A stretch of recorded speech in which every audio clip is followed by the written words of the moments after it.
गणपति बप्पा मोरिया, गणपति जी विराजने वाले हैं और भिलाई शहर में इसको लेकर के काफी उन्माद देखने को मिल रहा है। तरह तरह के पंडाल बनाए जा रहे हैं, टेंट बनाए जा रहे हैं, जो श्रद्धालु आएंगे उनको रिझाने का प्रयास किया जा रहा है।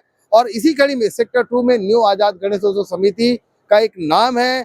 हमेशा से ये अनोखे पंडाल के लिए जाने जाते हैं और सबसे बड़े गणेश जी की प्रतिमा भी यहीं पर स्थापित होती है। इस बार क्या होगा खास, क्या होगा पंडाल में, किस थीम पर पंडाल बन रहा है, ये जानने का प्रयास करते हैं। समिति के उपाध्यक्ष और एक कार्यकर्ता हमारे साथ में हैं। इनसे हम जानने का प्रयास करते हैं कि इस बार क्या है खास पंडाल में। सर, पहले अपना नाम और परिचय बताएंगे। पहले तो जय श्री गणेशाय। मेरा नाम ओपी सिंह, मैं न्यू आजाद गणेश उत्सव समिति में उपाध्यक्ष पद पे हूँ। इस वर्ष हम लोग का 41वां वर्ष है। हमारे समिति के अध्यक्ष जय श्रीनिवास राव जी का प्रत्येक वर्ष एक सोच रहता है। जैसे इसके पिछले वर्ष हमने एक पेड़ माँ के नाम, जो आदरणीय प्रधानमंत्री मोदी जी ने जो आह्वान किया था, तो उस थीम पे कार्य किया था। उसके पहले आप लोगों को याद होगा पत्रकारों पे बनाया गया था। जिस समय देश आज़ाद हुआ था उस समय से लेके जिस समय हम लोग पंडाल बना, उस समय के पेपर को कट आउट करके, तो समिति हमेशा एक प्रयास करती है। तो इस वर्ष पर्वतराज के थीम पे कार्य किया गया है। जैसे आप देख ही रहे हैं, पर्वतों को काटा जा रहा है, पेड़ पौधों को काटा जा रहा है। तो समिति एक माने दर्शकों को, भक्तजनों को ये माने कोशिश कर रही है कि ताकि उस सब चीज़ों को बचाए रखा जाए। इसी थीम पे इस वर्ष का कार्य हमारे समिति के अध्यक्ष ने किया। मेकिंग की अगर बात करें, बनाने की बात करें, तो इस बार कारीगर कहाँ से आए हुए हैं और कितना समय लगा पंडाल बनाने में? निश्चित ही ये कलकत्ता से कारीगर आए हैं और 40 से 45 दिन में कार्य किए हैं। तो पंडाल के अंदर जैसे मान लीजिए कल तो बप्पा बैठेंगे, कल से बप्पा का पूजा प्रारंभ हो जाएगा। सुरक्षा के दृष्टि से मैं आपको आपके चैनल द्वारा बता देता हूँ अपने प्रदेश की जनता को, दुर्ग जिले की जनता को, कि इस पंडाल के अंदर 45 सीसी कैमरे पंडाल और पंडाल से बाहर हमने लगाया है।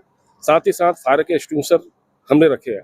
क्योंकि बरसात का सीजन रहता है। पिछले वर्ष कई वर्षों से हम लोग सोच रहे थे कि भीड़ बहुत ज़्यादा हो जाती है, तो जितने पंडाल में लोग रहते हैं बाकी इधर लोग छुपे रहते हैं। तो समिति के अध्यक्ष जय श्रीनिवास राव पिछले कई वर्षों से सोच रहे थे, तो इस वर्ष बप्पा का आशीर्वाद मिला, तो इस वर्ष कम से कम डोम सेट हम लोग समिति के अध्यक्ष ने डोम सेट बनाया, जिसमें कम से कम मैंने 2,500 से 3,000 आदमी उस डोम सेट में बरसात होता तो रहे। उसमें LED टीवी भी लग रहा है, उसमें कैमरे भी लग रहे हैं, ताकि अगर पंडाल में भीड़ है, आरती का समय भीड़ ज़्यादा रहती है, तो वहाँ पे खड़े होके वो आरती को देख सकते हैं। साथ ही साथ पुलिस प्रशासन का पूरा सहयोग है। पुलिस प्रशासन भी हमारा कंटिन्यू साथ दे रहा है। मैं भक्तजनों से आग्रह भी करता हूँ, क्योंकि सेंटर एवेन्यू रोड है, भीड़ बहुत ज़्यादा रहती है। क्योंकि आप लोगों को मालूम है प्रदेश का बहुत बड़ा पूजा है, तो भीड़ और VIP मूवमेंट बहुत ज़्यादा रहता है।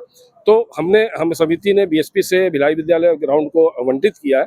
तो मैं भक्तजनों से आग्रह करता हूं कि रोड पे अन्यथा भीड़ ना करके, जो भी गाड़ी पार्किंग है, गाड़ी है, बड़ी गाड़ियां हैं, बाइक है, सबको भिलाई विद्यालय ग्राउंड पर रखें। और साथ ही साथ मनोरंजन के दृष्टि से मैं आपको बता दूं, मनोरंजन के दृष्टि से बड़े बड़े झूले भी आए हुए हैं, जल परी भी आई है, और साथ ही साथ व्यंजन के स्टॉल भी लगेंगे। तो कुल सब कुछ मिला के पूजा के साथ साथ आपको हर चीज का आनंद, जो बच्चे आए आप लोगों को आनंद लें और बप्पा का आशीर्वाद लें। पंडाल के बारे में और भी जानने का प्रयास करते हैं। हमारे साथ एक सदस्य हैं, आपका परिचय बताएंगे। मैं पवन कल्याण, समिति का मीडिया प्रभारी।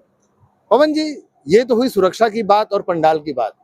बरसात का सीजन है, जो श्रद्धालु यहाँ आएंगे, दर्शन करने आएंगे, पंडाल देखने आएंगे, बप्पा के दर्शन करने आएंगे, उनकी सुविधा की अगर बात करें, पानी से बचने की क्या सुविधा है और किस किस प्रकार की सुविधाएं यहाँ मिलेंगी, क्योंकि सिक्योरिटी टाइट है, किस तरह से उनको प्रवेश मिलेगा, उसके बारे में बताइए।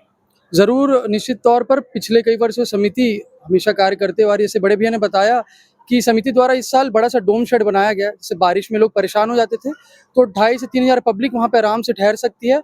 और साथ ही साथ सुरक्षा की बात करें तो ट्रैफिक को लेकर सेंट्रल एवेन्यू रोड पे हम लोग जितनी सी कम पब्लिक हो उतनी गाड़ियाँ खड़ी रहेगी, सारी गाड़ियाँ भिलाई विद्यालय ग्राउंड पे होगी।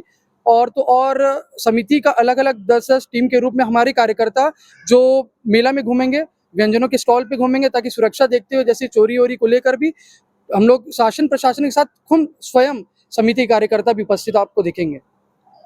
45 CCTV कैमरे से सिक्योरिटी हो रही है, चाक चौबंद व्यवस्था है, किसी चूक की गुंजाइश नहीं छोड़ी गई है।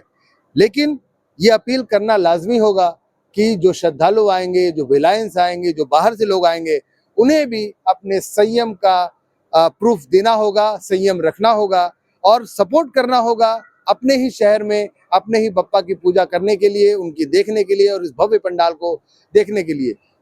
प्रसादम की अगर बात करें, 11 दिन का पूजा, किस तरह से भक्तजनों को प्रसाद मिलेगा, क्या लाइन लगानी पड़ेगी, आप बताएंगे इस बारे में। भगवान जी को डेली 1100 लड्डू यहाँ पे चढ़ाते हैं उसी रूप में, और आखिरी दिन मेरे ख्याल से छत्तीसगढ़ में ऐसा भंडारा नहीं होता, महाभंडारे के रूप में आखिरी दिन जो 11वें दिन होता है हमारे समिति द्वारा रखा जाता है। जितने भी श्रद्धालु भिलाई से आते, चाहे 2000, 3000, 5000 की संख्या में, इतनी कैपेसिटी रखते हैं कि हम सारे श्रद्धालुओं को पेट भर भोजन खिला के भेजें। बप्पा की पूजा 11 दिन होने वाली है। 11 दिन पंडाल तो भव्य है ही, बाहर झांकी लगना है। पंडाल के अंदर की अगर बात करें तो कुछ ना कुछ छोटे मोटे आयोजन हमने देखे हैं पहले भी। 11 दिन अंदर क्या व्यवस्था होगी, क्या आयोजन होंगे? आपको बताना चाहूँगा, अंदर जो गणपति जी दिख रहे हैं, भगवान की जो वेशभूषा है एक अलग रूप में आपको इस साल देखने को मिलेगी। भगवान जो हम लोग जो गमछा पहनते हैं, प्रति 11 दिन भगवान अलग अलग रूप में, अलग अलग रंग के हिसाब से दिखेंगे। जितने भी कार्यकर्ता है, भगवान जिस रंग के गमछा पहनेंगे उस रंग के पूरे कार्यकर्ता उसी ड्रेसअप में दिखेंगे। हमारी संस्कृति को भी शोभा देता है। हर एक दिन हर एक रंग का एक रूप है, तो उसी प्रकार से आपको कुछ नया देखने को मिलेगा। पर्वत राज, ये थीम है इस पंडाल का, और वाकई में हम भी यहाँ देख रहे हैं और आप भी हमारे बगल वाले विंडो में देख पा रहे होंगे कि किस तरह से यहाँ की सजावट की गई है।